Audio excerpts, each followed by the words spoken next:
نحمدہ و نصلی علی رسولہ الکریم۔ فیصل آباد سے ہمارے پاس ایک سوال ہے کہ کیا نجاشی بادشاہ مسلمان ہو گئے تھے یا نہیں؟ نجاشی بادشاہ مسلمان ہو گئے تھے جی۔ ان کا اصل نام اسمحہ تھا، اور یہ نبی کریم علیہ السلام کے صحابی نہیں ہے بلکہ تابعین، انہوں نے صحابہ کی زیارت کیا۔ 9 ہجری میں ان کا وصال ہوا ہے۔ نبی کریم علیہ السلام نے مدینہ شریف میں ان کی غائبانہ نماز جنازہ پڑھائی۔ احناف کے نزدیک غائبانہ نماز جنازہ پڑھنا جائز نہیں ہے، یہ نبی کریم علیہ السلام کی خصوصیات میں سے ہے، اور یا پھر یہ ہمارے علماء نے جواب دیا کہ ان کی جو جنازہ تھا نبی کریم علیہ السلام کے سامنے کر دیا گیا تھا۔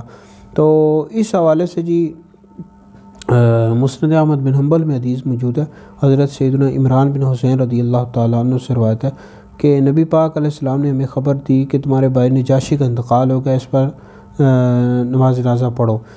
تو ہم نے صف بنا لی، نبی کریم علیہ السلام آگے کھڑے ہو، ہم یہی گمان کرتے تھے کہ جنازہ نبی کریم علیہ السلام کے سامنے ہے۔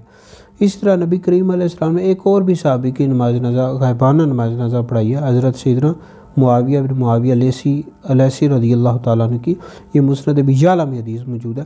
تو بہرحال یہ حضور علیہ السلام کی خصوصیات میں سے ہے، ٹھیک ہے جی۔ تو باقی کسی اور کے لیے غائبانہ نماز جنازہ پڑھنا جائز نہیں ہے، میت کا سامنے موجود ہونا ضروری ہے، ٹھیک ہے جی۔